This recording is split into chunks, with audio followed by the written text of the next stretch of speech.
Social media open பண்ணாலே Madhampatti ரங்கராஜோட second marriage பற்றி தான் நிறைய விஷயங்கள் இப்போ போயிட்டு இருக்கு. ஏன்னா மாதம்பட்டி ரங்கராஜ் வந்து ஜாய் கிறிசல்டா அப்படின்றவங்கள இரண்டாவதா திருமணம் பண்ணியிருக்காரு. அது மட்டும் இல்லாமல் இந்த விஷயத்த வந்து ஜாய் கிறிசல்டா அவங்களோட இன்ஸ்டாகிராம் பக்கத்தில் மாதம்பட்டி ரங்கராஜுக்கும் அவங்களுக்கும் மேரேஜ் ஆன மணி ஃபோட்டோ ஷேர் பண்ணி மிஸ்டர் அண்ட் மிஸ்ஸஸ் ரங்கராஜ் அப்படின்னுமே போட்டிருக்காங்க. அது மட்டும் இல்லாமல் அவங்களோட சர்நேமே வந்து ஜாய் ரங்கராஜ் அப்படின்னு தான் வச்சிருக்காங்க. ஸோ இந்த போஸ்ட் போட்டு அடுத்த நாளே என்ன பண்ணிட்டாங்கன்னா அவங்க 6 மாதம் ப்ரெக்னெண்ட்டாக இருக்கிறதாவும் 2025 எண்டுக்குள்ளே வந்து எங்களுக்கு குழந்தை பிறக்க போகுது அப்படின்னுமே சொல்லியிருக்காங்க. இந்த விஷயம் ரசிகர்கள் மத்தியில் ஒரு பெரிய அதிர்ச்சியவே ஏற்படுத்தி இருக்கு அப்படின்னு கூட சொல்லலாம். ஏன்னா இந்த பிரச்சனை வந்து கடந்த ஒரு வருஷமாவே நடந்துட்டு தான் இருக்கு. அது மட்டும் இல்லாமல் இப்போ இவங்க பிரெக்னெண்டா இருக்காங்க அப்படின்னு சொன்னால் ரசிகர்கள் என்ன சொல்லிட்டு இருக்காங்கன்னா, ஜனவரி மாசமே வந்து அவங்க தாலியோட ஒரு போட்டோ வந்து ஜாய் கிறிசல்டா போட்டிருந்தாங்க. அப்போ ஒரு வருஷத்துக்கு முன்னாடியே உங்களுக்கு மேரேஜ் ஆயிடுச்சு போல, பட் இப்போ பிரெக்னெண்டா இருக்கனால இந்த விஷயத்தை ஓப்பன் அப் பண்ணியிருக்காங்க அப்படின்னுமே சொல்றாங்க. அப்படி இருந்தாலும் மாதம்பட்டி ரங்கராஜ் வந்து அபிஷியலா அவங்க 2 பேத்துக்கும் மேரேஜ் ஆயிடுச்சு அப்படின்னு சொல்லி அவரு எந்த விதமான போஸ்ட்டுமே போடல, எந்த விதமான விளக்கமும் கொடுக்கல. ஏன்னா மாதம்பட்டி ரங்கராஜ் வந்து ஸ்ருதி அப்படின்றவங்கள ஆல்ரெடி ஃபர்ஸ்ட் மேரேஜ் பண்ணியிருக்காரு. அவங்க 2 பேத்துக்கும் 2 குழந்தைங்களுமே இருக்காங்க. அது மட்டும் இல்லாமல் ஸ்ருதி வந்து வக்கீலாவும் இருக்காங்க.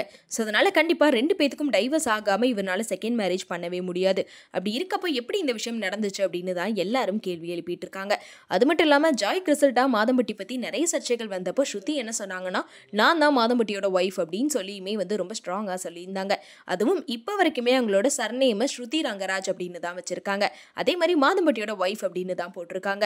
அதுலேயும் இன்ஸ்டாகிராமில் மாதம்பட்டி கூட எடுத்த எந்த ஃபோட்டோஸுமே ஸ்ருதி வந்து டெலிட் பண்ணல. அதுவும் குழந்தைகள் கூட எடுத்த ஃபோட்டோவும் சரி, மாதம்பட்டியோட எடுத்த ஃபோட்டோவும் சரி, எல்லாத்தையுமே இன்ஸ்டாகிராமில் பின் பண்ணி தான் வச்சிருக்காங்க. ஸோ அப்படி இருக்கப்போ இவங்க வந்து என்ன இந்த மாதிரி வந்து எதுவுமே ரியாக்ட் பண்ணாமல் இருக்காங்க, என்னதான் இவங்க லைஃப்பில் நடக்குது அப்படின்னு தான் வந்து ரசிகர்கள் எல்லாரும் மாதம்பட்டிகிட்டே கேட்டுட்டு இருந்தாங்க. அதே மாதிரி இன்னொரு விஷயமும் இப்போ வெளியாக இருக்கு. என்னன்னா கொஞ்சம் மாசமாவே மாதம்பட்டி ரங்கராஜ் வந்து ஸ்ருதி ரங்கராஜை வந்து இன்ஸ்டாகிராமில் அன்ஃபாலோ பண்ணி வச்சிருந்தாரு. ஸோ அதனால தான் வந்து 2 பேத்துக்கும் டைவர்ஸ் ஆயிடுச்சு அப்படின்ற மாதிரி ஒரு இஷ்யூவே போயிட்டு இருந்துச்சு. ஆனால் இப்போ திரும்பியுமே ஸ்ருதி ரங்கராஜ் வந்து மாதம்பட்டி ரங்கராஜ் இன்ஸ்டாகிராமில் ஃபாலோ பண்ணுறாரு. அதே நேரத்தில் ஜாய் கிறிசல்டாவை அவர் அன்ஃபாலோ பண்ணியிருக்காரு. இது என்னடா புது பிரச்சனையாக இருக்குது அப்படின்னு சொல்லி ஒரு பெரிய குழப்பமே இப்போ நடந்துட்டு இருக்கு அப்படின்னு கூட சொல்லலாம். ஒரு வேளை இவர் வந்து ஸ்ருதி ரங்கராஜை பிரியறக்கு இவருக்கு மனசு இல்லை போல, இவர் ஸ்ருதியை பிரிய வேணாம், அவங்க கூட தான் சேர்ந்து வாழணும்னு முடிவு பண்ணியிருப்பாரு. ஸோ அதுக்கு ஜாய் கிறிசல்டா வந்து இப்போ என்ன ஆக்ஷனுமே எடுக்க முடியாத நிலைமையில இருக்க காரணத்தினால, ஏன்னா ஃபர்ஸ்ட் ஒய்ஃப் கூட டைவர்ஸ் ஆகாமல் செகண்ட் மேரேஜ் பண்ணாலுமே அந்த மேரேஜ் செல்லுபடி ஆகாது. ஸோ அதனால வேற வழியே இல்லாமல் தான் இவங்க வந்து அவங்க 2 பேத்துக்கும் மேரேஜ் ஆன ஃபோட்டோஸ் எல்லாம் இப்போ இன்ஸ்டாகிராமில் ஷேர் பண்ணி மாதம்பட்டியை ஒரு வேலை பிளாக்மெயில் பண்ணுறாங்க போல. ஏன்னா மாதம்பட்டி ரங்கராஜை ஜாய் கிறிசல்டா கூட இருக்க வைக்கிறக்காக தான் இப்படி வந்து ஓப்பன் அப் பண்ணியிருக்காங்க. அவங்க ப்ரெக்னெண்ட்டாக இருக்க விஷயத்தையும் அவங்களுக்கு கல்யாணம் ஆயிடுச்சு அப்படின்ற விஷயத்தையும் அப்படின்னு சொல்லியிருக்காங்க.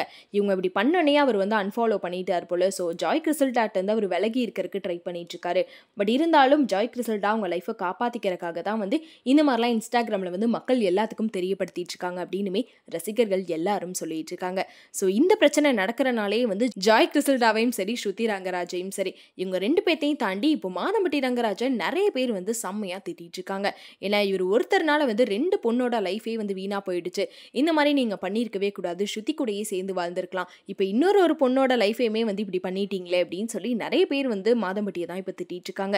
ஸோ இந்த பிரச்சனைக்கு மாதம்பட்டி ரங்கராஜ் விளக்கம் கொடுத்தா தான் அவங்க லைஃப்பில் என்ன நடக்குதுன்னே தெரியும் அப்படின்னு சொல்லியுமே நிறைய பேர் எதிர்பார்த்துட்டுமே இருக்காங்க. இதை பற்றி நீங்கள் என்ன நினைக்கிறீங்க அப்படின்றத கமெண்ட்டில் சொல்லிடுங்க.